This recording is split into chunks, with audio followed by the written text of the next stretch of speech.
Vous êtes sur le point d'écouter Distorsion, un podcast sur...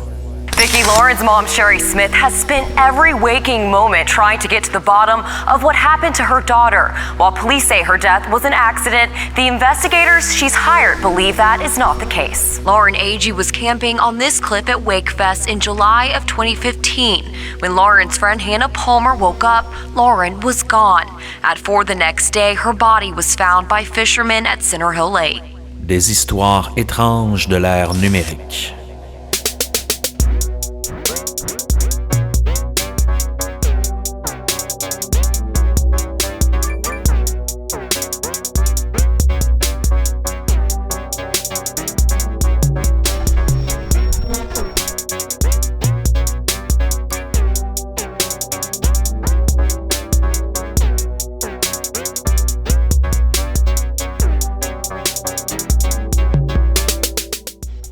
En juillet 2015, Lauren Agee, une jeune femme de 21 ans, s'apprête à profiter du week-end au Wakefest, un événement nautique très populaire dans sa région. Mais le week-end festif de camping tourne rapidement au drame. Lauren est retrouvée sans vie dans les eaux de manière aussi soudaine que mystérieuse, laissant ses proches complètement dévastés. Presque 10 ans plus tard, le doute plane toujours. Que s'est-il vraiment passé cette nuit-là? Pourquoi l'enquête policière semble-t-elle si bâclée? Dans cet épisode, on retrace les événements troublants qui entourent la mort de Lauren Agee en analysant les pistes et les incohérences de cette affaire restée irrésolue.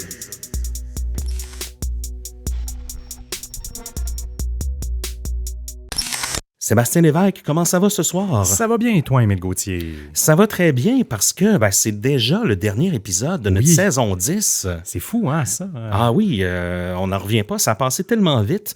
Un grand merci à à nos deux recherchistes, à André, notre monteur, et à vous aussi, les Distordus, qui, malgré nos 8 années d'expérience jusqu'à date, vous nous suivez jusqu'au bout. Donc, shout-out à vous tous. Oui, merci.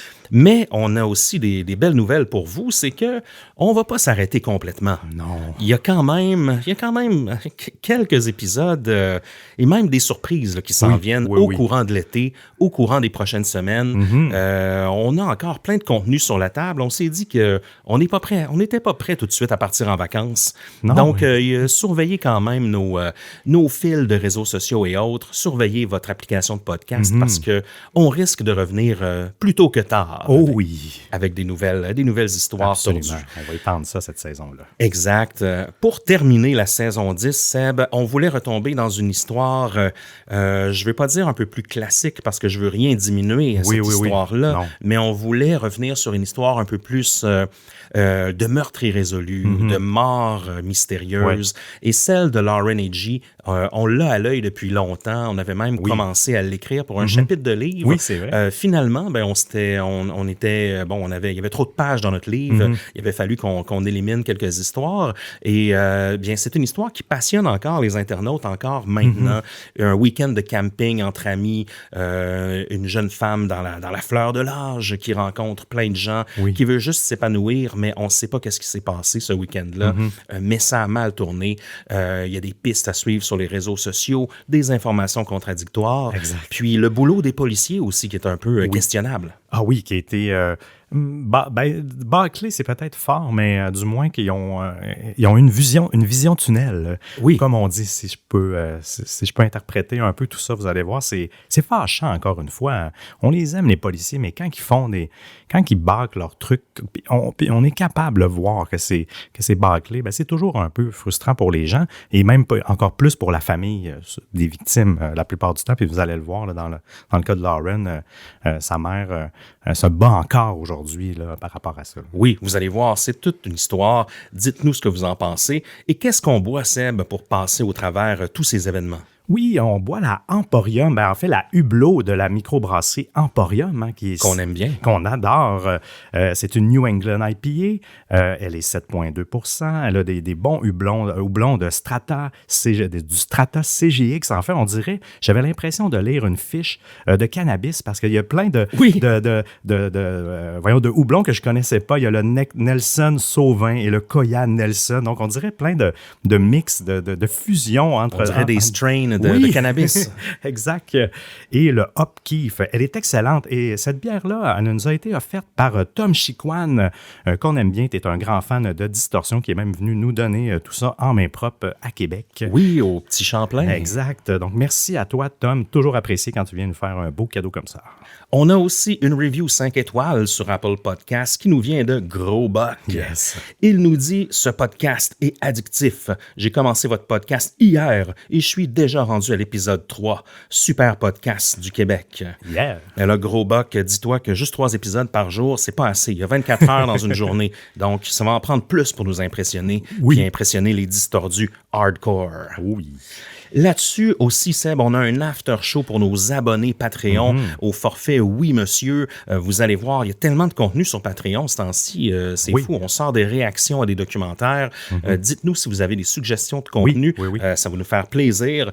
Et là, on va avoir un after show sur le cas de Anna True Love. Oui, qui est un cas qui est un peu... Il y a certaines similitudes, en fait, avec le cas de Lauren A.G., une jeune adolescente morte dans des circonstances très étranges. Donc, on s'en reparle un peu plus tard.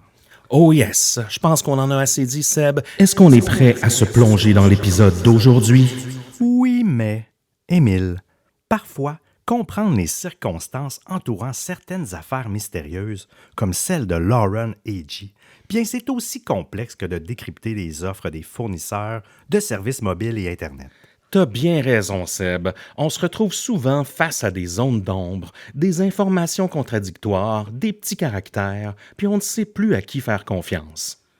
Eh bien, avec Fizz, fini les mystères et les mauvaises surprises. Tout est 100% numérique et transparent. Tu choisis ton forfait mobile, Internet ou télé selon tes besoins, sans contrat à durée déterminée et sans frais cachés. Ça, c'est parfait pour des esprits curieux comme nous qui apprécient la clarté et l'autonomie numérique. Exactement, Émile. Et en plus de ça, si tu actives ton premier forfait Fizz avec le code PODZ, P-O-D-Z-Z, eh bien, tu reçois 25 $ de rabais, 10 gigs de données mobiles gratuites et 1 mois d'Internet gratuit. Ça, Seb, c'est une offre limpide et très avantageuse. Oh oui, et pour découvrir Fizz et profiter de cette offre exclusive, rendez-vous sur fizz.ca et utilisez le code PODZ. P-O-D-Z-Z. Avec Fizz, tout devient clair et sans mystère. Hey, dis-moi, Émile, en enquêtant là, sur des histoires étranges comme celle de Lauren A.G., mais est-ce que tu as déjà ressenti le besoin d'un bon coup de boost naturel pour rester concentré et énergique? Oh oui, absolument. Parfois, là, il me faut quelque chose pour m'aider à garder l'esprit vif, là, rester lucide, sans recourir au café. Bien, j'ai exactement ce qu'il te faut, mon cher Émile, les shots pressés à froid Dose Juice. C'est un mélange 100% naturel de gingembre, curcuma, citron et poivre noir, sans caféine, mais incroyablement efficace pour te donner de l'énergie dont tu as besoin. Wow, ça semble être le remède parfait pour maintenir ma vigilance lors de nos recherches. Pas de sucre ajouté, pas d'ingrédients superflus, juste une bonne dose pure d'énergie. Oh oui! Et le meilleur dans tout ça, c'est que tu peux les trouver un peu partout, dans les petites épiceries, chez IGA, Métro, Walmart, Super C, Maxi, Avril, Costco et bien sûr en ligne sur dosejuice.com. Et pour nos auditeurs, on a une offre spéciale pour vous aider à rester au top de votre forme. Profitez de 20% de rabais sur votre première commande en ligne avec le code DISTORSION20 sur dosejuice.com. Dose. Un petit shot, un grand impact. Alors Seb, maintenant qu'on est bien préparé, prêt à plonger dans notre épisode sur l'affaire Lauren A.G.? Oui, madame! C'est parti! Yeah. Lauren A.G. est née en 1993 et vit à Nashville, au Tennessee, avec sa mère, Sherry. La capitale du country, Nashville. Oui, t'as raison. Son beau-père, Michael, et ses 3 sœurs et frères. Elle est décrite par ses proches comme une fille qui déborde d'énergie, qui est passionnée par le sport et la danse. Ses parents vont même la comparer à une boule de feu tellement elle est pleine d'énergie et loin d'être timide. Ils disent que lorsque Lauren entre dans une pièce, elle se fait remarquer par tout le monde. Elle n'a aucune difficulté à se lancer dans une conversation avec n'importe qui. Elle porte aussi un tatouage en script sur son avant-bras qui dit « Breath, breathe », donc respirer, pour se rappeler de vivre dans le moment présent et se recentrer. Sa passion pour la danse l'a accompagnée toute sa vie. Adolescente, elle adorait recréer des vidéoclips de chansons populaires en se filmant en train de danser et elle faisait aussi de la danse compétitive. Tout comme toi, Seb, à son âge. Pareil. Oui, ma mère aimait ça me filmer pendant que je dansais. Mm-hmm. Une bourse d'études lui a même été offerte dans ce domaine, mais elle a choisi de se concentrer à la criminologie. Donc, ça serait une vraie distordue. Oui. Elle est brillante sur le plan académique et l'été, elle travaille comme lifeguard et passe de longues journées sur l'eau, entourée de ses proches. Et au grand plaisir de ses parents, elle a décidé de rester à la maison familiale durant ses études universitaires au lieu d'aller vivre sur un campus. Ça, je comprends aussi. Les parents, c'est moins de tristesse. On vit moins un peu le deuil quand les étudiants, des fois, il faut changer de ville pour étudier. Et ça crée un deuil un peu pour tout le monde. Le syndrome du nid vide. Oui, c'est vrai, exact. Lauren a aussi un copain, Chase, et même que c'est peut-être le bon. On n'en sait pas beaucoup de choses sur Chase, mais leur relation semble assez normale et ne sonne pas de cloche auprès des amis de la famille. Des good guys, les Chase. Oui. Comme la plupart des jeunes femmes de son âge, Lauren est très active sur les réseaux sociaux. Elle publie presque tous les jours sur Instagram, que ce soit des selfies ou des photos de party à bord d'un bateau ou même à la piscine. Elle est souvent entourée de jeunes adultes de son âge. Et qu'est-ce qu'on a constaté en consultant son compte Instagram, qui est toujours en ligne en passant? Elle était rarement avec les mêmes personnes. Vraisemblablement, elle a beaucoup d'amis avec qui elle aime faire la fête. Et de ce qu'on voit, eh bien, c'était pas des parties sloppy de débauche. Elle ne fait pas ça en cachette. Lauren a simplement l'air très heureuse d'être entourée d'amis et de profiter de sa vie universitaire. Oui, c'est toujours spécial d'aller voir des comptes Instagram de gens qui ont disparu. Oui. Comme ça. Moi, je me rappelle les comptes d'Elisa Lam à l'époque ou Gabi Petito. Oui. Puis j'avais oublié que c'est vrai que Lauren A.G., son compte est toujours actif. C'est toujours très triste de voir ça. Il y a comme une petite nostalgie à quelque part. C'est sûr que pour la famille, ça doit être un peu un refuge émotionnel. Tu vois beaucoup de souvenirs de ta fille. Donc, je suis partagé là-dessus un peu. Là. Ah oui, de garder les comptes actifs, c'est ça que tu veux dire? Oui, oui. Oui, effectivement. Ce que je remarquais aussi en regardant un peu les commentaires, c'est qu'à chaque année, la journée de sa mort, les gens reviennent toujours sous les dernières photos, comme lui indiquer qu'il s'ennuie d'elle et tout ça. Là, il y a eu une recrudescence de ça à chaque année sur ces photos-là, mais c'est une bonne question. Comme tu dis, c'est une sorte de refuge émotionnel. Puis les médias sociaux, s'il n'y a pas de demande de fermer le compte, bien, ils ne le ferment pas. Donc, exact. Il reste toujours actif. Je le sais, est-ce que la famille est au courant? Des fois, je me pose même des fois la question, mais je pense que oui, là, mais bref. Lauren va publier sa dernière photo d'elle le 24 juillet 2015. Toujours visible sur Instagram aujourd'hui. Sur la photo, elle semble être dans une voiture, possiblement en route vers le Wakefest, où elle devait passer le week-end. Elle est maquillée et tout arrangée, comme une personne qui compte sortir et s'amuser en gang. Aujourd'hui, sous cette photo, on peut lire des messages de ses proches qui lui rendent tristement hommage. « Tu me manques tellement. Ta mère se bat si fort. J'espère que tu obtiendras justice et respect. Je t'aime. » Peut-on lire d'une amie, par exemple. Il y a encore des gens aujourd'hui qui vont commenter sa photo. Oui. Quelque part, ça leur permet de je sais pas, de la sentir près d'eux, d'interagir à quelque part avec elle. Il y en a qui vont lui écrire un petit mot après, justement, lorsqu'ils pensent à elle et tout ça. Oui. C'est fascinant de voir ça quand même, oui, 10 ans plus tard. Oui, tu as raison. Mais étant donné qu'en plus, il y a toujours beaucoup de mystère sur ça, j'ai l'impression que ça doit encore plus amplifier ce besoin-là d'aller... se recueillir. C'est quasiment, c'est quasiment un cimetière numérique d'une certaine façon. Oui. Les comptes Instagram de gens morts comme ça. Lauren a averti sa mère Sherry qu'elle comptait aller au Wakefest, qui est un événement nautique qui se tient en juillet sur le lac Center Hill, au Tennessee. À l'origine, Wakefest est une compétition de wakeboard sur 3 jours, mais c'est surtout devenu un immense rassemblement festif sur l'eau avec des bateaux, des bars flottants et des soirées animées. On a ça aussi parfois au Québec. On est des grands amateurs de sport nautique. Mm-hmm. Donc, c'est quelque chose avec lequel, on peut comprendre ce genre de soirée-là et de week-end de camping. Les participants y passent généralement tout le week-end, dormant sur des embarcations, dans des cabines ou dans une tente, sans problème, là, autour des rives du lac Center Hill. Lauren, elle, prévoit d'en informer sa mère seulement 3 ou 4 jours avant le départ. Mais Sherry est réticente à l'idée de la laisser partir pour le week-end.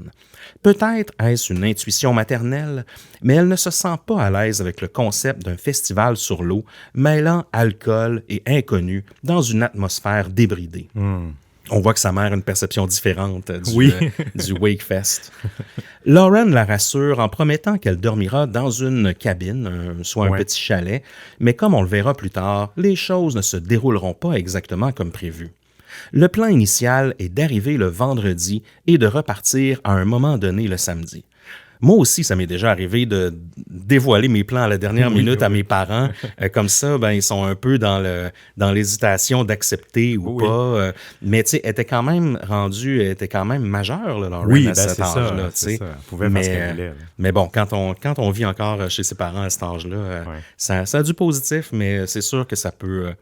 les parents peuvent s'inquiéter un peu parfois. Là. Oui. Il y a une forme de contrôle, ou du moins, on est un peu, pas sous leur emprise, le terme est fort, mais on reste sous leur toit, puis ça va toujours rester nos parents, qui vont nous mentionner leurs inquiétudes. Ça ressemble un peu à une stratégie du genre, en passant, je m'en vais le week-end au Wakefest avec mes amis, puis c'est déjà réservé, on a déjà payé tel truc, donc tu sais, là, les parents peuvent pas dire, annule tout, tu sais, là, tout est réservé, ok, bon, Donc, on comprend la stratégie de Lauren ici. Sherry, sa maman, n'aime pas non plus beaucoup l'une des amies de Lauren, une certaine Anna Palmer, avec qui elle s'en va au Wakefest. Anna, qui habite à 2 maisons de chez Lauren, est non seulement une amie de longue date, mais aussi une amie un peu plus sur le party, si on peut dire. Sherry trouve que Anna se pointe seulement quand elle n'a pas de chum, de petits copains, et elle ne trouve pas que c'est nécessairement une bonne fréquentation pour sa fille, comme si Lauren était un peu une béquille émotionnelle lorsqu'elle se retrouve célibataire. Oui. Mais même si Lauren habite toujours chez ses parents, elle est majeure, comme on vous disait, et elle a l'âge légal, en fait, là, pour faire la fête, boire de l'alcool et tout ça. Donc, Sherry va la prendre dans ses bras et lui dire de vraiment faire attention parce qu'elle n'aimait pas trop la situation dans laquelle elle s'embarquait. Donc, Lauren part au Wakefest. Le Wakefest aussi a quand même une certaine réputation. C'est peut-être une compétition nautique durant le jour, mais le soir et la nuit, c'est un gros party qui se déroule sur l'eau avec très peu de mesures de sécurité. Souvent, avec l'alcool, tout ça, les mesures de sécurité tombent un peu. Il y a quelques gardiens, sauveteurs évidemment, mais bon, c'est loin de tout. On est très loin là, des grandes villes et autres. Il y a très peu de services cellulaires aussi pour les appareils. Donc, on est dans un endroit où on ne veut pas trop qu'il arrive de problèmes, si on veut. Là. Ah non, tu as bien raison. C'est vrai que moi aussi, je serais inquiet comme parent, honnêtement, que ma fille est dans ce type de party-là. Une chose que Lauren ne va pas mentionner à sa mère toutefois, c'est qu'elle n'ira pas au Wakefest seulement avec Anna. Les filles seront accompagnées de 2 jeunes hommes, le copain de Anna, Aaron Lilly, et son ami, Chris Stout. Chris est un inconnu pour les 2 filles. C'est la première fois qu'elles le rencontrent. Les filles vont aussi croiser Cassie Franks, une amie du secondaire de Lauren. Cassie va remarquer dès le début du Wakefest que Lauren est un peu en boisson. Pas de façon nécessairement exagérée, mais qu'il est clair qu'elle est en mode party. Aaron et Chris profitent du Wakefest pour faire des sports nautiques. Ils ont été décrits comme des fanatiques de sensations fortes et des sports extrêmes. La ligne du temps ici n'est pas trop claire, on doit vous le dire. On sait qu'il va se passer des événements troublants, mais il n'est pas évident si ces événements vont se passer vendredi ou samedi. Vous allez comprendre plus tard pourquoi il y a un tel manque d'informations, ce qui va peut-être vous faire douter un peu des aptitudes des forces de l'ordre dans cette histoire. On sait toutefois une chose, Émile, qui va définitivement se passer le samedi. sous l'influence de l'alcool et en présence de véritables casse-cou comme Aaron et Chris. Lauren va faire quelque chose de dangereux, du cliff diving. Et ça consiste à sauter dans l'eau à partir d'un bord, du bord d'une falaise. Et puisqu'il y a peu de sécurité, eh bien, les jeunes sont un peu laissés à eux-mêmes et faire ce qu'ils veulent. Puis c'est vrai que c'est dangereux, là. Oui, c'est un peu commun, je dois dire, dans les endroits où il y a des chutes. Là. Moi, j'en ai fait souvent en voyage, donc je les comprends de vouloir tous essayer, là, puis de tenter d'imiter les plus ceux qui sont les plus les daredevils là, du groupe. Mais c'est vrai que ça peut être très dangereux, surtout quand on est un petit peu chaud d'ail, puis que des fois il s'agit de manquer de quelques centimètres là, notre saut, puis on peut se retrouver dans un endroit pas assez profond ou s'accrocher sur une roche ou quelque chose comme ça. Là. C'est ça qui est très dangereux. Ah non, moi, je suis trop peureux pour ça. Là. Même jeune, mais souvent, ils le disent, la prise de risque. Plus jeune, on calcule moins aussi justement le risque. Sûr, oui. Mais le cliff diving est un sport dangereux qui est fortement déconseillé, plus particulièrement par les médecins qui travaillent en trauma. Écoutez ça, là. On a trouvé une statistique très intéressante. Entre 2013 et 2023, il y a eu 355 traumas critiques qui ont été recensés par rapport au cliff diving rien qu'en Colombie-Britannique. Hey. Imaginez, là. Je ne sais pas si c'est... puis pour vous dire aussi, notre recherchiste nous a permis de vous dire qu'elle a un de ses amis qui est mort il y a plusieurs années, il est mort de cliff diving. Donc, il y a un risque pour vrai. Donc, il faut faire attention à ça. Il y a un vrai risque malgré tout. Les falaises autour du lac Center Hill, où le Wakefest se déroule, peuvent être aussi super à pic. Elles sont non seulement hautes, mais le bord de l'eau est rempli de gigantesques roches difficiles à percevoir. Il faut donc viser vraiment loin pour minimiser les risques et éviter de se frapper sur un rocher, chose qui est difficile pour Lauren et ses amis qui sont en boisson. Malheureusement, Lauren va cogner l'arrière de sa tête sur un rocher lors de son saut. Elle va sortir de l'eau quand même correcte. Et la situation ne déclenchera même pas une visite de la sécurité ou même une intervention quelconque.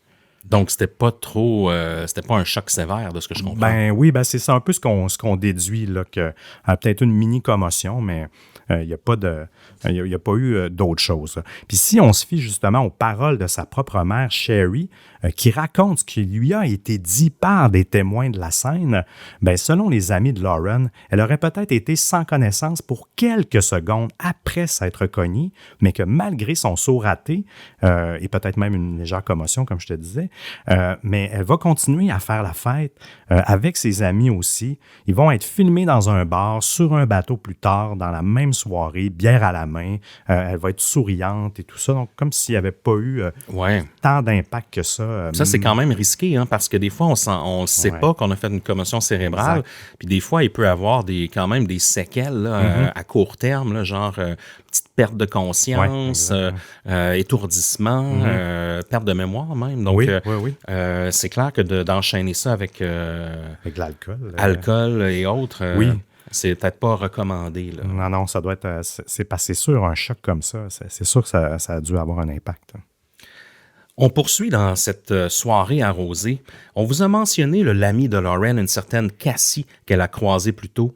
Celle-ci est en fait l'ex-copine d'Aaron, qui est le copain actuel de Anna. Oui. Bon, j'essaie de faire de créer les liens ici. Là. Le hasard fait qu'ils se retrouvent tous dans le même bar et selon plusieurs témoins pendant la soirée, la scène est glaciale dès le moment où les ex se croisent. Cassie, qui est avec son propre groupe d'amis, semble mal à l'aise en voyant Aaron et Anna ensemble. Et de son côté, Aaron ne cache pas son agacement face à la présence de son ex. À un moment, il y aura carrément une confrontation entre Cassie et Aaron où Aaron va lever le ton, mais Cassie ne se laissera pas faire non plus. Anna, la nouvelle copine d'Aaron, va même s'en mêler et confronter Cassie dans une tournure encore plus violente. Les deux jeunes femmes en viennent au cou, tandis qu'Aaron continue à envenimer la situation en lançant des insultes à Cassie. Lauren va tenter de calmer le jeu et Chris va rester à l'écart, un peu indifférent face à la situation. Ça va se terminer sans blessure et les filles vont être séparées, mais la scène est clairement inconfortable pour toutes les personnes impliquées. Ben oui, Des histoires d'ex comme ça, puis de triangles amoureux dans un week-end de camping sur le party, c'est à proscrire. Oui, ça vire jamais bien. Non. Il faut parler un peu de la relation entre Cassie et Aaron, puisqu'il est important de souligner qu'il y avait de la violence conjugale dans ce couple avant leur rupture. Aaron a souvent été extrêmement violent, autant verbalement que physiquement, envers Cassie, menant même à l'arrestation des deux. Et lorsqu'ils étaient chacun dans leur cellule au poste de police, Aaron criait des injures à Cassie et frappait sur les murs, et ce, même devant les forces de l'ordre. Oui, c'est fou. Il a même osé insulter le juge qui est venu lui donner le montant de sa caution. Donc, c'est un drôle de numéro, là, ce Aaron. Là. Il était surveillé. Cassie a documenté la violence qu'elle a subie aux mains d'Aaron avec des photos de ses nombreuses ecchymoses, même des morsures. Elle raconte qu'Aaron lui a même déjà craché dessus lorsqu'elle était par terre après l'avoir frappé avec sa voiture en sortant de son stationnement. C'est fou, ben raide, ça, honnêtement. Ah oui, un petit problème là, de contrôle, là, Aaron. Gestion de la colère. Il y a aussi un long casier judiciaire pour une panoplie de crimes. Selon Cassie, Aaron a un caractère agressif et consomme beaucoup de drogue, du cannabis, mais aussi des hallucinogènes principalement. Il aimait aussi voler des véhicules là, juste pour le thrill de voler des autos et les stationner ailleurs. Ouais. Il a également été responsable d'un accident de moto qu'il conduisait avec un passager qui n'avait pas de casque. Toujours selon Cassie, Aaron aurait même essayé de se sortir de la responsabilité de l'accident en offrant de payer les factures médicales du passager blessé qui a refusé son offre. Donc, encore une fois, quelqu'un qui est toujours pas loin du trouble. Oui, tu as raison, hein? Mais ça, c'est fascinant. Je regardais ça parce qu'au Québec, nous, ce genre de situation-là, on peut pas... si on subit un accident, on a la SAAC hein, qui nous paye puis qui paye les frais médicaux au Québec oui. de toute façon et que par la suite, on peut même avoir des indemnisations. Mais dans ce cas-là, c'est ça qui est triste aux États-Unis, mais entre autres, là, c'est que si justement tu es victime d'un toto comme Aaron, tu es blessé puis tu peux plus travailler, mais tu n'as plus de source de revenus, puis en plus, il faut que tu payes pour tes frais médicaux, ce qui fait aucun sens. Oui. Mais je comprends Aaron, pas que je comprends, mais je veux dire, pour lui, c'est un moindre mal au moins là, qui a proposé ça. Mais tenté de négocier, vu que c'est un peu un magouilleur à la base, Oui, c'est ça, exact. Mais même la victime, je me dis, faut-tu être fâché parce que veut pas, il a fallu qu'il paye ses frais médicaux, de refuser le paiement. Je ne sais pas si ça changeait de quoi au niveau légal, mais sinon, c'est une drôle d'attitude. Tout ça pour dire que leur rupture était d'ailleurs plutôt récente. De ce qu'on comprend, Aaron et Cassie avaient rompu puis repris leur relation à plusieurs reprises au fil des années, mais venaient de casser assez récemment. Et c'était un peu la même chose pour Aaron avec Anna. Ils étaient nouvellement revenus en couple et le Wakefest était comme leur première sortie depuis la reprise de la relation. Durant cette soirée arrosée et violente au bar du Wakefest, Cassie va constater des signes chez Aaron et Anna de choses qu'elle avait subies lorsqu'elle était en couple avec lui. Elle remarque que Aaron ne paye pour rien et qu'il demande à Anna, un peu bêtement, de lui acheter ceci et cela. Cheap. Ah oui, un vrai. Cassie se rappelait qu'elle devait donner presque 100 $ par jour à Aaron pour qu'il puisse aller au bar boire avec ses amis. Moi, je m'excuse, mais j'ai pas les moyens de payer 5 à 700 piastres par jour de bar, par semaine de bar à quelqu'un. Ouais. Là. Mon Dieu, ça pourrait pas être mon conjoint. J'espère que c'était juste pendant le Wakefest. Oui, j'espère, parce que sinon, ça coûte cher. Elle voit qu'il exerce un contrôle semblable sur Anna, comme il avait avec elle quand ils étaient en couple. Elle explique aussi la dynamique un peu malaisante entre Chris et Lauren. On se rappelle que Lauren, elle a un chum à Chase, qui n'est pas là, mais qu'elle a un chum. Que Lauren, en fait, a l'air un peu pogné avec lui. Là, tu sais, quand on est un peu, pas la troisième roue. Là, parce un peu, oui. Oui, des fois, on se sent un peu comme ça. Et elle ne semble pas nécessairement apprécier sa compagnie, malgré un selfie là, enthousiaste là, qui a été publié sur Instagram. Vous pouvez le voir, sont les deux dans le hamac. Elle dit que Chris a l'air de faire des avances à Lauren, Cassie qui dit ça, qui doit constamment le repousser. Et aussi, Cassie va jurer dans d'éventuelles entrevues que Lauren n'était clairement pas du tout intéressée par Chris et qu'elle tenait beaucoup à sa relation avec Chase. On a parlé beaucoup d'Aaron, mais peu de Chris. C'est qu'on ne sait pas grand-chose sur ce gars-là, mis à part que c'est aujourd'hui ce qu'on décrirait comme un criminel de carrière. Déjà en 2015, il avait été arrêté à plusieurs reprises pour des délits au volant, notamment pour conduite avec faculté affaiblie. Cassie va quitter le Wakefest samedi soir avec sa gang pour retourner à la maison. Lauren va lui crier au loin « Attendez, je vais revenir à la maison avec vous ». Mais Anna et Aaron vont également l'appeler au loin et lui mettre de la pression pour qu'elle reste. Une décision importante. Ah oui, exact. Lauren va donc finalement faire un signe de la main pour dire au revoir à Cassie et ce sera la dernière fois qu'elle voit Lauren en vie. Vraisemblablement, Lauren a le goût de partir du Wakefest. Elle va aussi texter une copine, Jade, qui n'est pas au Wakefest pour lui demander de venir la chercher. Elle lui dit qu'elle ne s'amuse pas vraiment et qu'elle veut rentrer chez elle. Jade va tenter de la texter et de l'appeler, mais Lauren manque de réseau, étant dans la forêt, et n'est tristement pas rejoignable finalement. Lauren semble être carrément prise au Wakefest. Sa mère, Sherry, et son chum Chase l'attendent à la maison le samedi, parce qu'elle était supposée revenir le samedi. Mais elle ne donne pas signe de vie. On ne sait pas si elle dépendait d'un lift de Anna qui voulait rester ou si elle avait les moyens de revenir par elle-même. Là, tout ça est inconnu, mais avec l'alcool consommé, Lauren n'aurait jamais été en mesure de toute façon de conduire le samedi. Non, surtout pas dans un coin comme ça, reculé dans la forêt. Mm-hmm. Oui, c'est particulier tout ça, ce qui s'est déroulé le samedi, là. On vous a dit plutôt que Lauren avait indiqué à sa mère qu'elle allait dormir dans une cabine cette nuit-là, mais ce n'était pas le cas. On ne sait pas si ce changement de plan lui a été imposé ou si elle était au courant depuis le début qu'elle allait passer la nuit dans un campement improvisé, entouré de serpents, au sommet d'une falaise abrupte. Il me semble que c'était même sur une petite île, là, une espèce de mini-île là, sur le lac. L'endroit était connu des jeunes locaux qui s'y rendaient en canot ou en bateau pour camper et faire la fête. C'était un peu un rite de passage pour les jeunes locaux. L'accès était difficile. La montée de 90 pieds était raide et pour s'aider, les visiteurs devaient s'agripper à des cordes de fortune attachées aux arbres. Celles-ci n'avaient pas été installées par les autorités du parc non plus, mais par des habitués du coin. Une fois en haut, le campement du groupe de Lauren était un peu improvisé. Il y avait une tente pour Aaron et Anna et un hamac pour Lauren et Chris qui venaient tout juste de se rencontrer.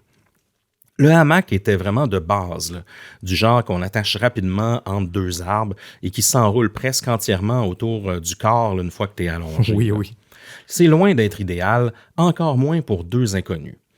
En plus, dans les photos de la police, on voit que le hamac est accroché dangereusement près du bord de la falaise. Là. Ah oui, ça fait peur, là, honnêtement.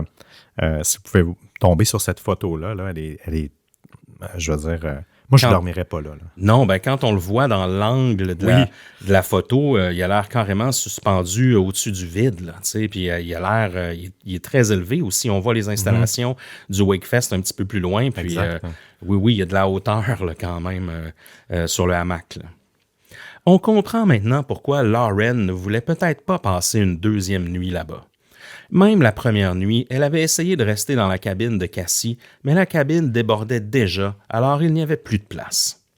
Une amie de Lauren et Anna, Samantha Arnold, va d'ailleurs éventuellement confier qu'elle était brièvement restée au sommet de la falaise avec le groupe la soirée de vendredi. Elle a déclaré qu'elle avait eu très peur, autant durant l'ascension qu'une fois rendue en haut, mais que ça faisait partie du thrill d'aller à cet endroit-là. Elle n'aurait jamais elle-même passé la nuit sur cette petite falaise-là.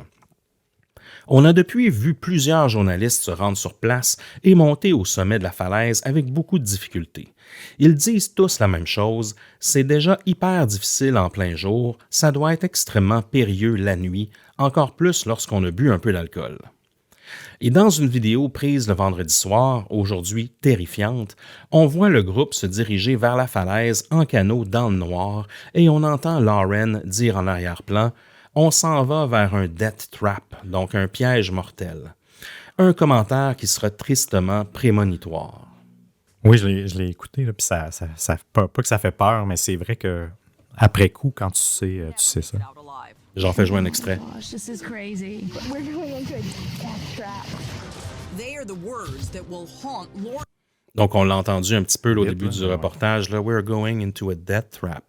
Et vraiment, c'est la noirceur totale sur le lac. Là.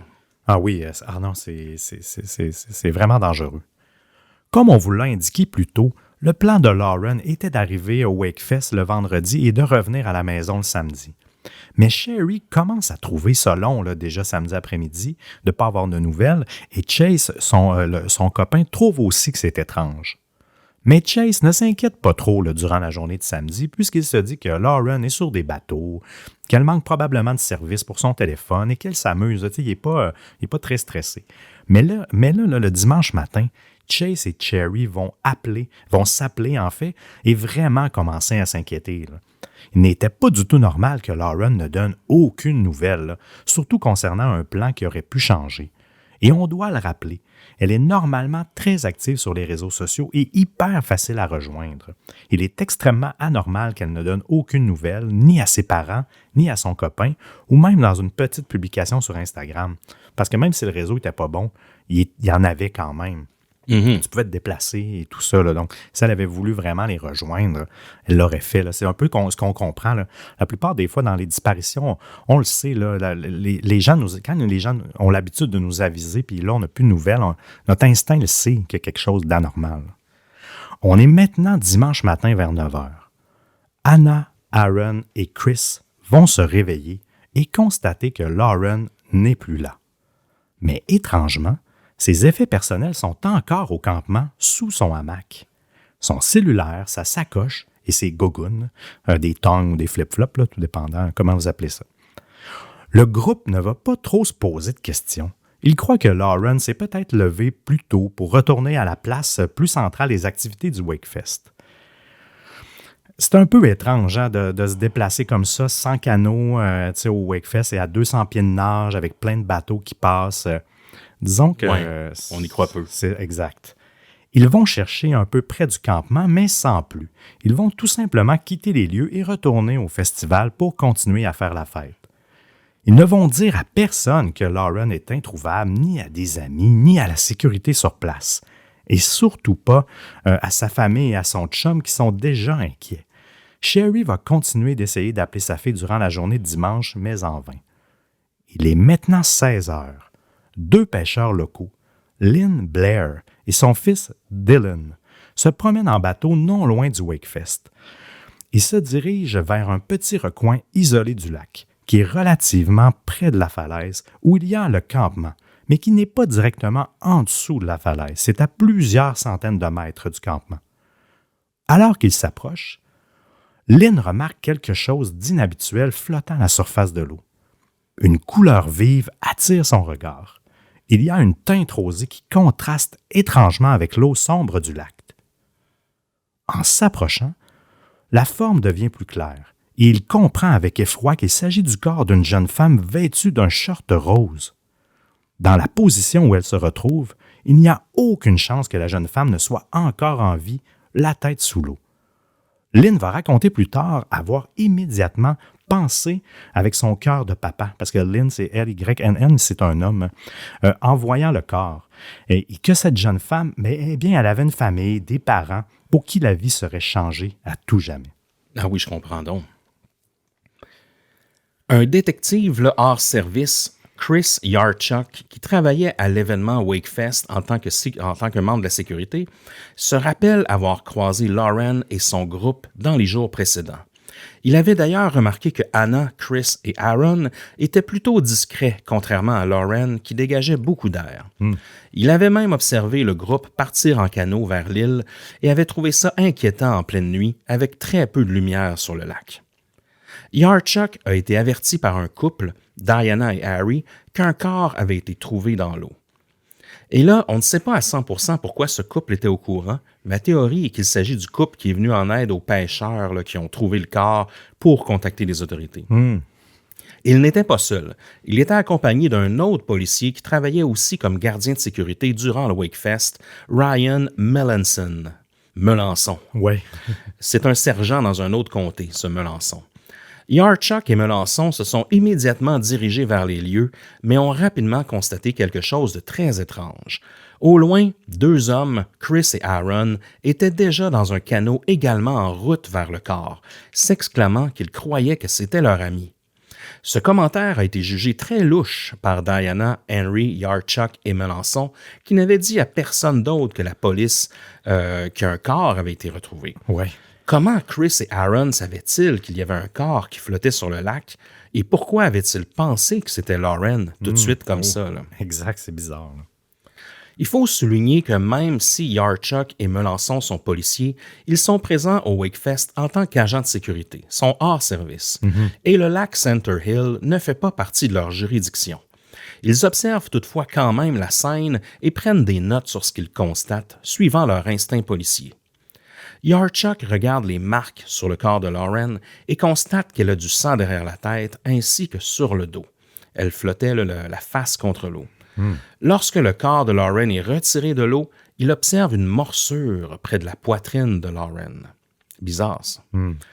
Melançon, quant à lui, va demander à Aaron et Chris d'embarquer sur son bateau afin de les ramener à la marina.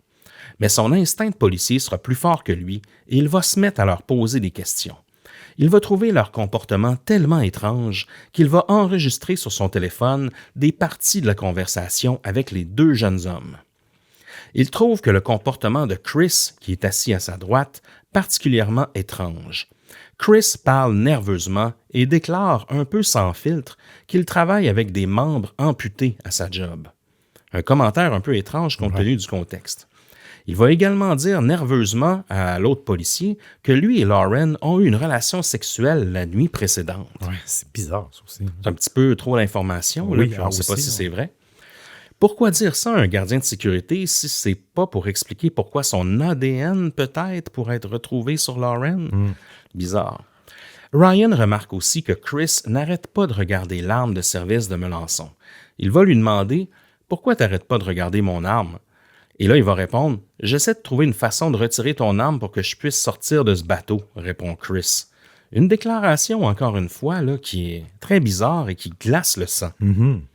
Selon Melançon, Aaron a rapidement regardé Chris et lui a dit « Shut up, we're not talking without lawyers. » Donc, ferme-la, on ne parle pas sans présence d'avocat.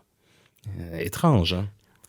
Il a ensuite laissé Chris et Aaron avec les enquêteurs au quai qui venaient d'arriver sur place.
C'est le département de police de DeKalb qui va prendre en charge la scène.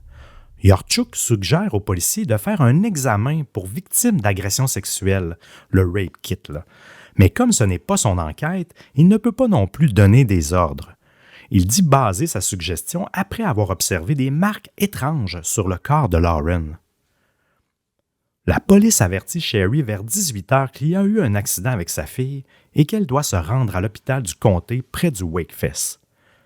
C'est tout ce qu'ils vont lui dire. Toutefois, Sherry va s'y rendre avec la sœur de Lauren et Chase. Sur place, le détective Jeremy Taylor, du département du shérif de DeKalb, va rencontrer Sherry et l'informer que sa fille est morte. Il va dire que Lauren s'est réveillée durant la nuit pour aller aux toilettes et qu'elle est tombée et s'est noyée. Complètement dévastée, Sherry demande de voir sa fille immédiatement, mais le détective Taylor va lui dire que ce n'est pas une bonne idée. Sherry ne va donc pas voir le corps de sa fille. Elle demande de savoir exactement où se trouvent les gens avec qui Lauren était supposée passer le week-end. Elle veut savoir où sont Anna, Chris et Aaron. Selon Taylor, ils sont au poste de police pour remplir des rapports. Sherry va toutefois accepter la version des événements proposée par le détective. Elle n'avait, pour l'instant, aucune raison de douter de la police. Ben non. L'enquête, qui sera éventuellement fortement critiquée, est menée par ce même détective, Jeremy Taylor, et le shérif Patrick Ray, du département de DeKalb. Les seules personnes interrogées immédiatement par la police après la découverte du corps de Lauren sont Anna, Aaron et Chris. Ces entrevues ont été jugées par la famille et plus tard les internautes et une détective privée comme superficielles, n'ayant comme but que de confirmer la théorie de la police qui avait déjà une idée en tête quand je vous parlais de vision tunnel. Le verdict va tomber très rapidement. Le rapport, qui ne fera même pas une page complète, décrira la mort de Lauren comme accidentelle, décédée d'un traumatisme confondant après une chute d'une falaise et possible noyade. Tout ça en un petit paragraphe. Oui, il y a beaucoup de possiblement, puis de flou dans tout ça. Là. Oui, exact. C'est une conclusion intéressante quand on lit les 3 déclarations des personnes qui ont été interviewées par la police. Personne n'a vu Lauren chuter, personne n'a même vu ni entendu Lauren quitter le campement durant la nuit. Et là, on va vous lire quelques déclarations, les déclarations en fait du groupe. Et je vais commencer par Anna. Anna, elle nous dit, elle, sa version des faits, c'est « La nuit dernière, nous étions à la marina du Path Fort. Nous sommes montés dans le canot pour rentrer à la falaise. Nous sommes arrivés en haut et nous sommes tous allés nous coucher. Aaron et moi étions dans la tente. Lauren et Chris étaient dans le hamac.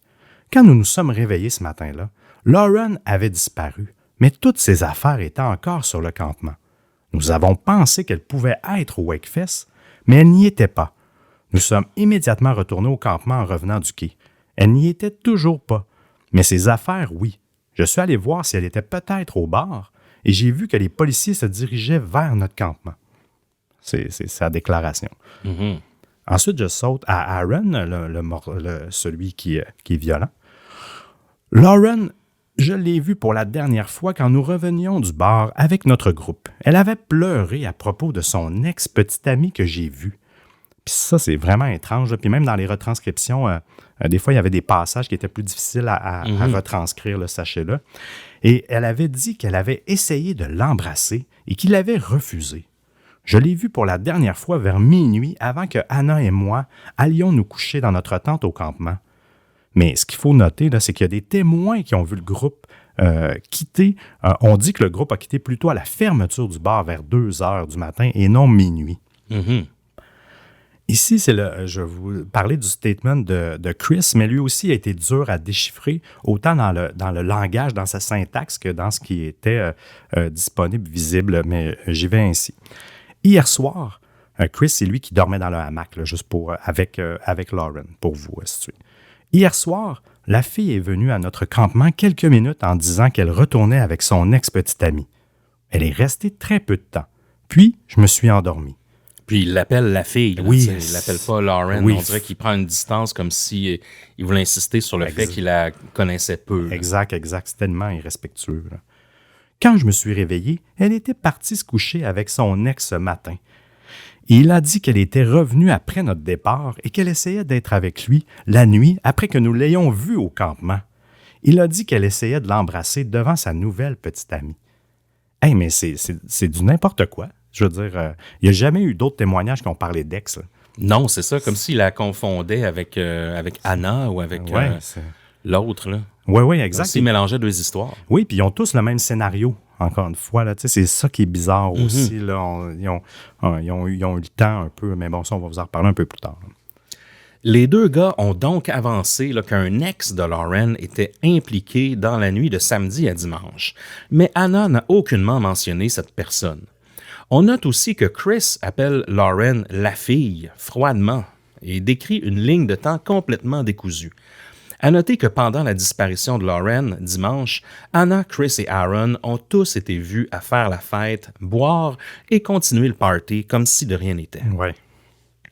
Cassie, l'amie de Lauren qui était au bar et qui a eu une altercation avec Anna, a aussi finalement été interviewée, mais seulement 2 semaines plus tard. Ce délai est problématique car il laisse largement le temps au souvenir de s'altérer. Ah oui, même, tu me demandes avant hier ce que j'ai fait, puis je suis clueless. Exact. Contrairement à Anna, Aaron et Chris, qui ont fait leur déclaration le jour même, Cassie n'a pas été intégrée aux premières étapes de l'enquête, alors qu'elle aurait pu apporter des informations cruciales sur la dynamique du groupe ce week-end-là, au fameux party notamment, et sur l'altercation avec Anna au bar. Elle aurait pu aider à clarifier tout ça là, 2 semaines plus tôt. Mm-hmm. De plus, Cassie trouve qu'il était d'une importance majeure de souligner son passé de violence conjugale avec Aaron. Elle va confier plus tard aux médias que la police lui a carrément dit qu'il n'était pas intéressé par son passé avec Aaron, qu'il voulait plutôt prouver que c'était un accident. Donc c'est troublant de dire ça comme ça quand même, à une témoin. En plus de ce retard, d'autres personnes clés n'ont jamais été interviewées.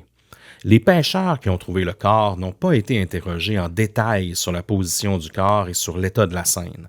Le couple Diane et Henry n'a pas été interviewé alors qu'ils avaient observé des choses étranges au campement. Ils ont d'ailleurs dit dans un reportage qu'ils ont observé un étrange feu de camp sur l'île où les jeunes restaient après que le corps de Lauren fut repêché.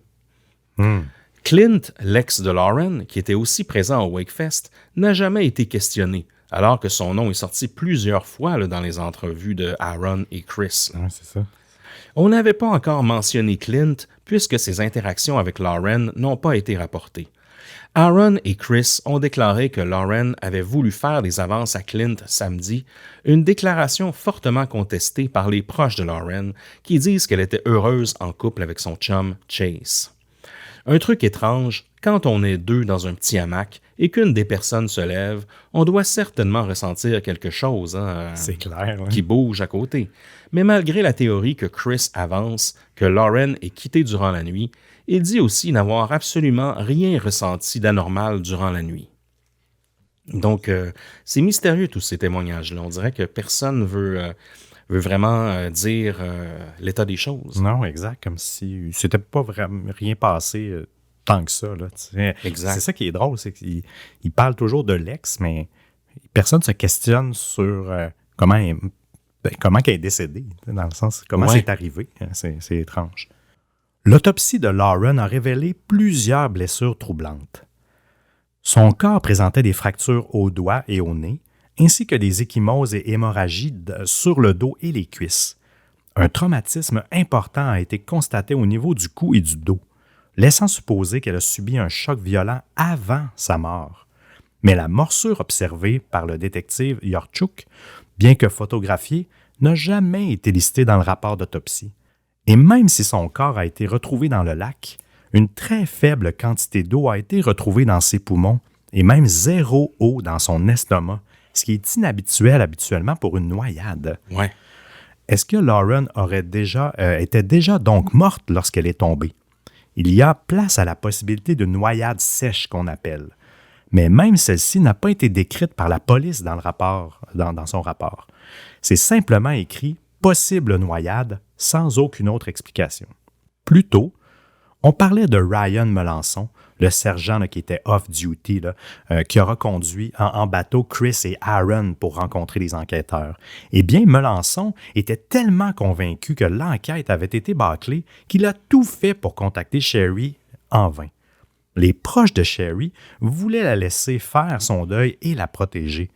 Mais Melançon a persisté et a trouvé Sherry sur Facebook. Il lui a envoyé un message pour lui dire tout ce qu'il savait sur cette journée-là et les doutes qu'il a envers la conclusion donnée par la police de DeKalb.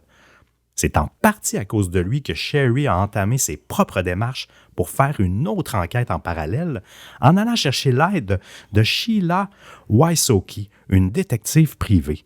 Sheila Wysocki va d'ailleurs demander un autre regard sur l'autopsie et les photos de Lauren qui vont révéler d'autres marques d'hémorragie qui n'ont pas été inscrites au rapport. Ça n'a pas de sens. Cette fois-ci, dans la région de la gorge, il y a une blessure qui peut être causée par une chute, mais aussi par une strangulation. Cette blessure au cou va d'ailleurs hanter son amie Cassie, qui a déjà subi des blessures semblables aux mains de Aaron. Un autre truc qui va ressortir, non seulement dans les photos du corps de Lauren, mais aussi dans les observations de Yarchuk, est une impression sur le ventre de Lauren, comme si elle avait été allongée sur une forme qui aurait été étampée sur son corps. Tu sais, comme quand on... Oui, comme une feuille ou... Oui, exact. Où nos sous-vêtements ils font une marque, là, mais tu sais, c'était un peu ce type de marque-là, mais comme tout sur son ventre. Selon Yarchuk et Sheila, cette forme serait identique, de façon non scientifique, là, à la forme qui se trouve au bout du canot qui avait été utilisé par Lauren, Aaron, Anna et Chris pour se rendre au campement. Le même canot que Aaron et Chris ont utilisé pour venir voir le corps de Lauren inanimé dans l'eau lorsqu'il a été découvert. Ce point sera contesté par la police de DeKalb, qui va rapidement dire qu'il s'agit plutôt d'une marque du bateau des autorités qui ont transporté le corps lorsqu'il a été retiré de l'eau. Mais entre vous et moi, là, la marque était sur le ventre de Lauren. Est-ce que le corps inanimé de Lauren était à plat ventre dans le bateau des autorités pour être transporté à l'hôpital? C'est à se questionner, là, mais on dirait que d'habitude, il me semble que tu ne mets pas même si tu n'as pas tout l'équipement, c'est rare qu'ils vont mettre un cadavre plat ventre. Là, ben oui, généralement, ça va être sur le dos. Avec grand soin. Non, j'avoue, c'est mystérieux, ça. Puis je pense que, si ma mémoire est bonne, c'était le bout, vous savez, au bout d'un canot, tu sais, il y a comme un genre de... Il y a la pointe du canot, puis tu sais, des fois, il y a une autre petite barre de bois là, pour s'agripper. Ouais. Je pense que c'était cette forme-là de genre de triangle. Donc, comme si elle avait été... posée sur le ventre au bout du canot, qu'elle s'était elle-même posé le ventre au moins là-dessus. Ou que d'autres gens lui avaient posé le ventre. Bref, si ma mémoire est bonne, là, en tout cas, s'il y en a qui savent c'était quoi cette marque-là, revenez-nous. Mais c'est encore plus étrange, je trouve, d'avoir une marque comme ça sur le ventre. Ah ben oui, c'est clair, hein? C'est vrai. Un autre point troublant est l'absence de tests approfondis sur son corps. Comme on vous disait, il y en avait un des détectives qui avait demandé le rape kit là, pour les agressions sexuelles, mais finalement, il n'y a eu aucun examen pour agression sexuelle qui a été réalisé. De plus, aucun prélèvement d'ADN n'a été effectué sous ses ongles, sur ses vêtements ou même sur son corps, ce qui aurait pu aider quand même à déterminer si elle avait eu une altercation avant sa mort. Ben oui, surtout que l'autre gars dit qu'il y a eu une relation sexuelle avec elle aussi la veille. Oui, exact. Sherry croit aussi fermement qu'elle n'avait jamais vu ses vêtements sur sa fille jusqu'à la brassière. Elle ne reconnaissait rien. C'est comme si c'était pas son linge. Ça, c'est étrange. Un scientifique médico-légal consulté par la famille qui a observé le rapport et les photos plusieurs années plus tard remarque aussi qu'il est totalement anormal pour une telle chute que les vêtements soient en si parfait état. Les vêtements devraient être déchirés, selon lui. Ce scientifique va noter que l'absence d'égratignures et d'éraflures est également très inhabituelle, hein, compte tenu des buissons, des branches et des arbres et des roches qui sont présentes sur la scène là, quand tu tombes.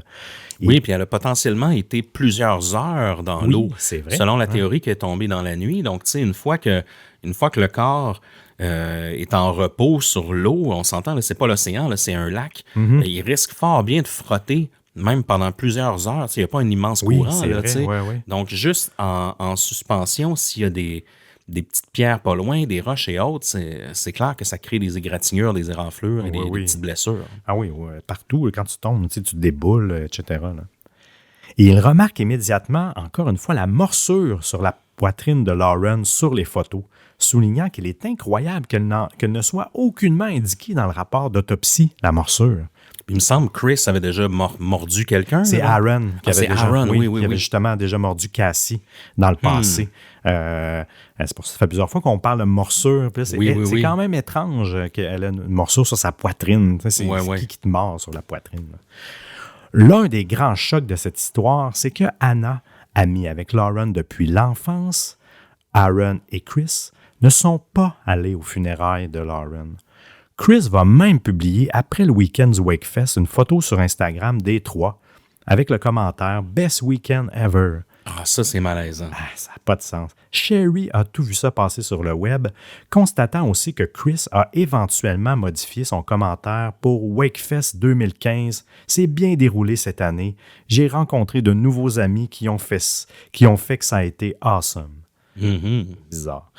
Et seulement quelques semaines plus tard, Anna et Aaron vont déménager en Floride sans laisser de traces. OK. Ils voulaient carrément fuir la situation. En tout cas, c'est étrange.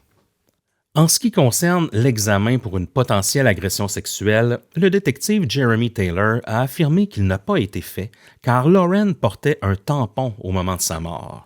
Cette justification a été énormément critiquée par la famille, Sheila et des internautes, car le port d'un tampon n'exclut pas la possibilité d'une agression. Mais non.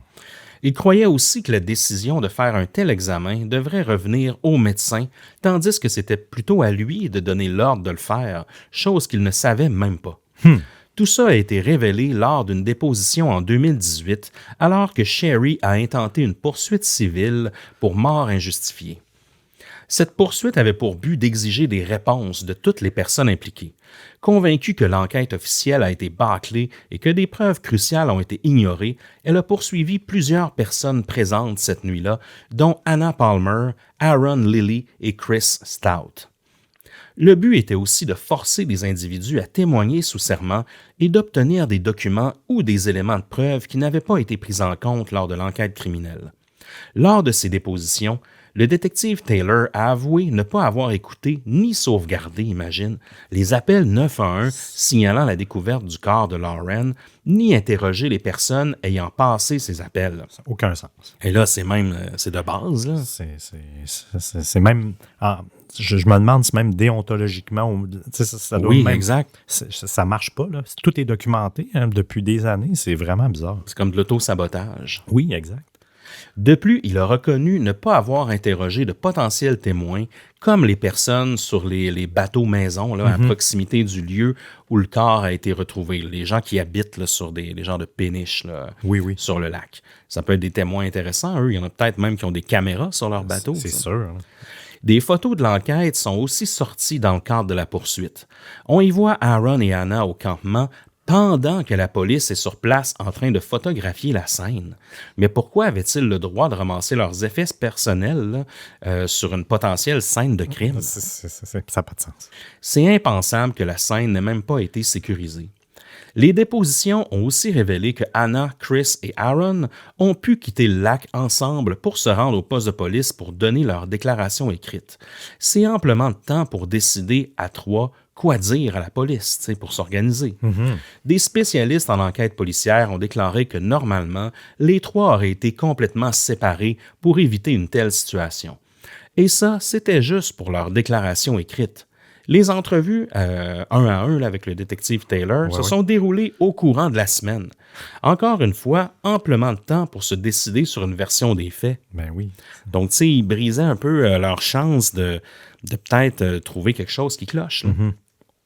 Autre fait choquant qui est sorti durant la déposition de Jeremy Taylor, entre 2007, quand il a été embauché, et 2015, lorsque Lauren est morte, il n'a reçu aucune formation pour les enquêtes sur les décès.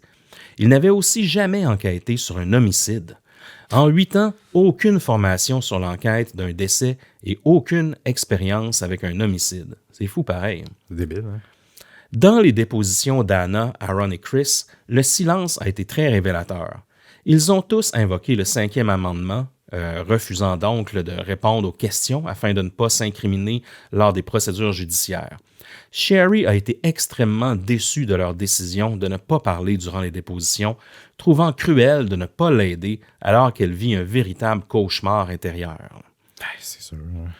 Le juge chargé de l'affaire a toutefois rejeté la poursuite, statuant qu'il n'y avait pas assez de preuves pour prouver qu'une tierce partie était responsable de la mort de Lauren.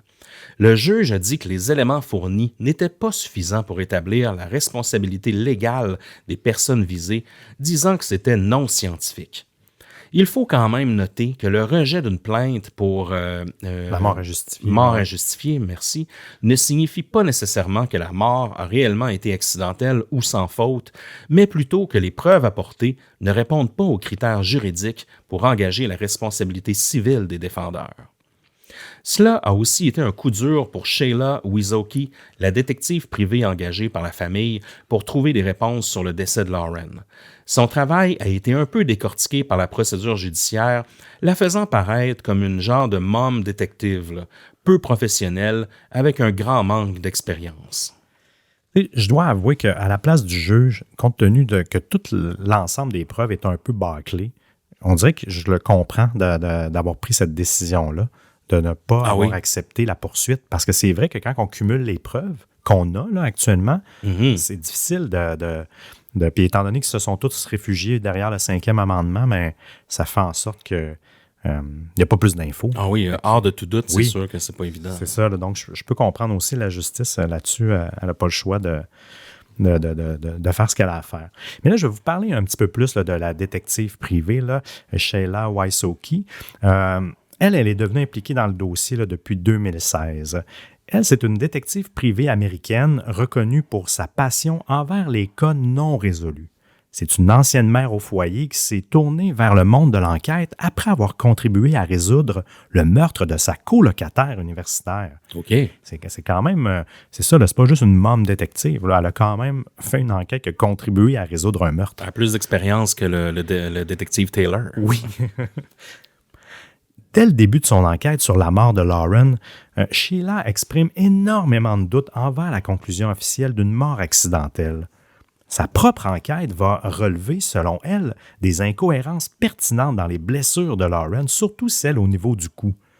Pour sensibiliser le public et partager ses découvertes, elle a lancé un podcast qui s'appelle Without Warning.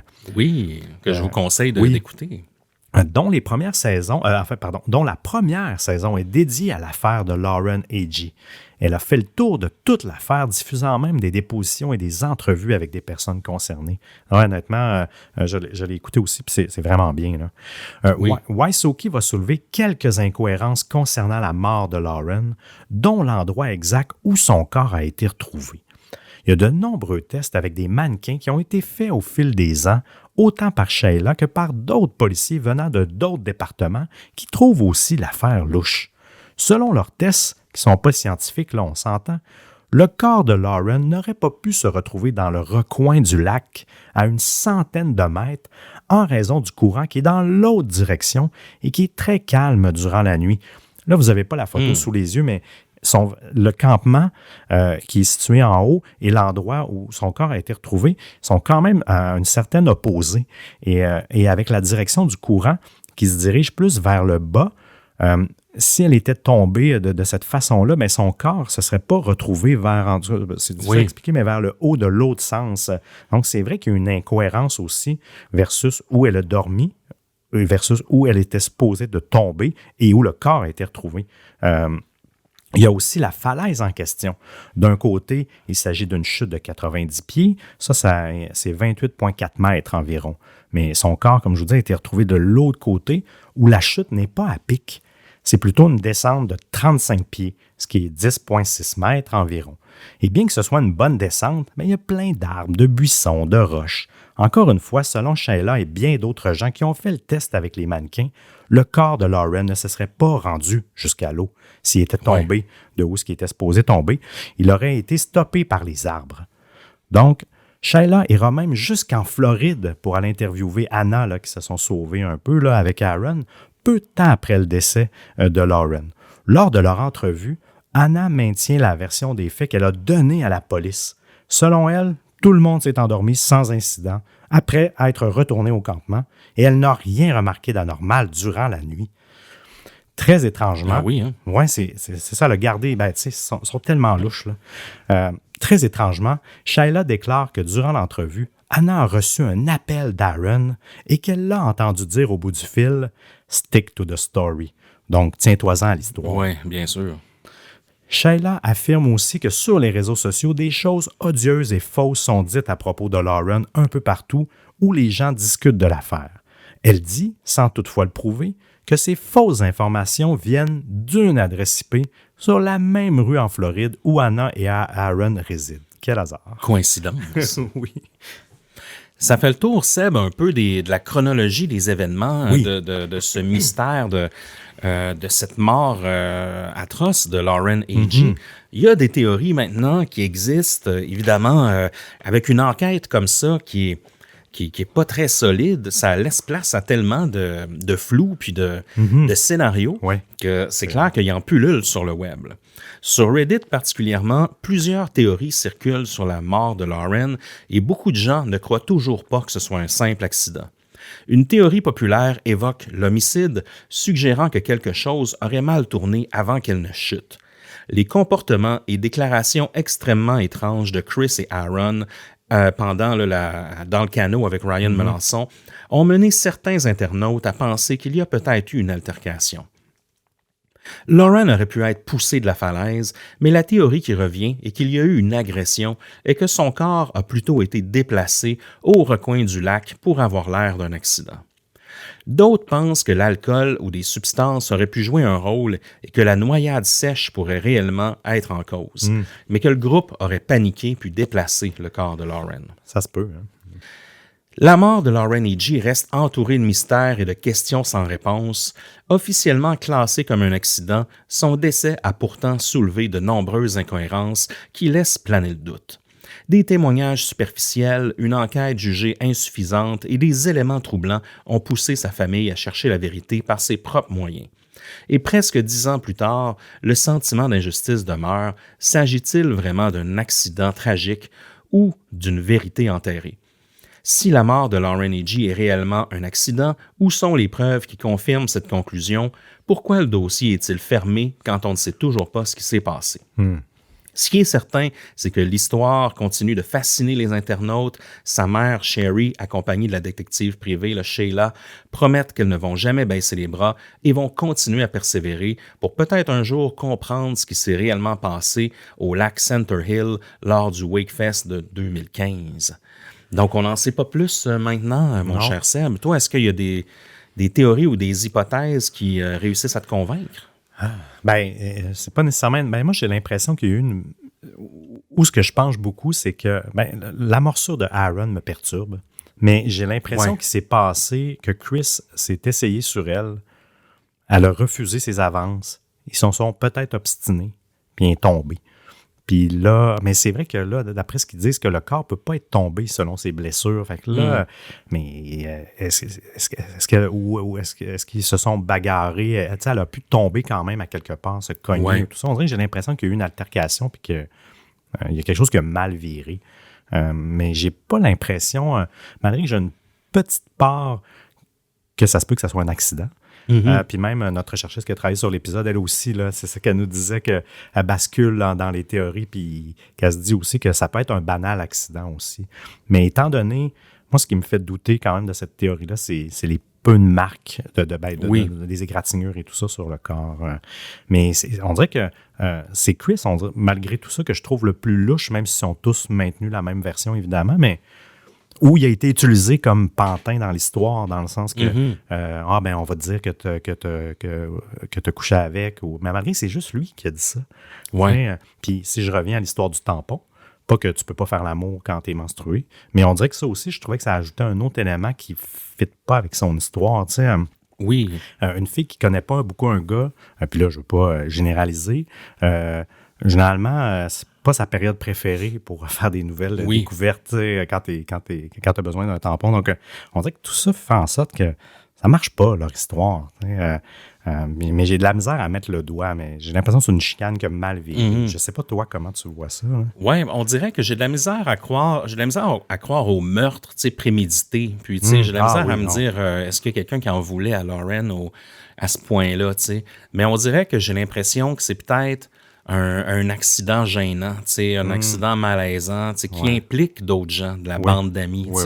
Peut-être que justement, qui faisaient des niaiseries, puis c'est justement en faisant des conneries, je sais pas, en se taquinant ou en se courant après sur la petite île ou en se chamaillant, je le sais pas.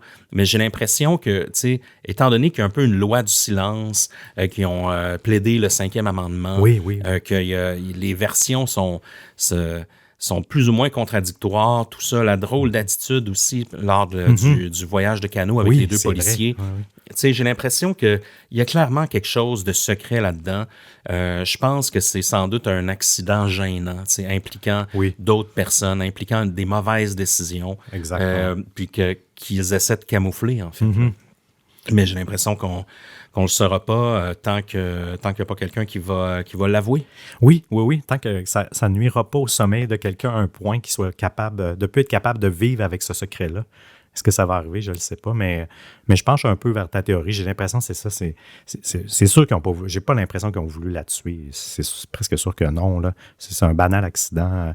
Pas banal, là, mais quelque chose qui n'était pas prévu. Exact. Puis ils ont paniqué, ils sont jeunes aussi. Là, puis là, je ne veux pas les déculpabiliser ou quoi que ce soit, mais quand tu es jeune, puis en plus tu es en boisson et d'autres sortes de drogues, ton esprit aussi n'est pas le plus critique dans la situation. Ça a amené un peu tout ça. Puis malheureusement, avec le mensonge, on peut encore s'en sortir en 2025. Oui. Je pense que malgré tout, ils ont été chanceux dans ces jeunes-là quand même d'être tombés sur des policiers qui étaient très lousses. Oui, tellement. C'est parce que devant d'autres policiers plus peut-être plus méticuleux, je dirais, ou plus pointilleux, il y aurait peut-être eu des poursuites. Là. Oui, t'as raison. Il y aurait peut-être eu plus de troubles autour de ça. Là, Donc, dites-nous ce que vous en pensez, les distordus. Dites-nous ce que vous pensez de cette histoire-là. Quelle est votre hypothèse à vous?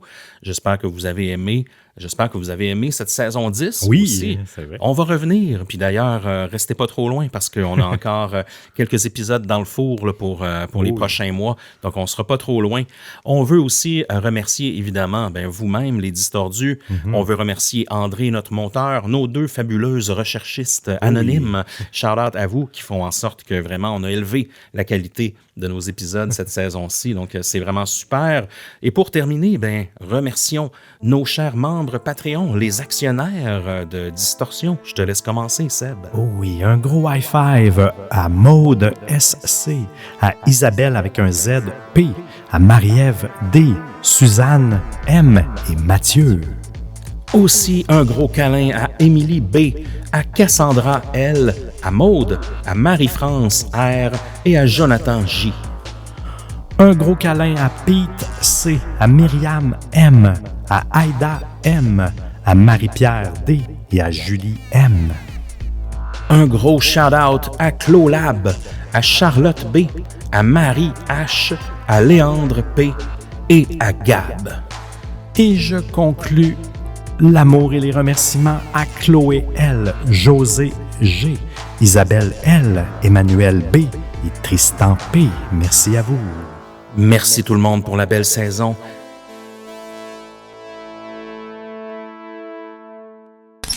Et pour terminer, Seb, aurais-tu un mot de la fin pour nous ce soir?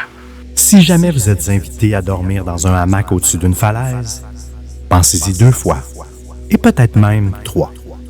Oh oui. C'est nécessaire.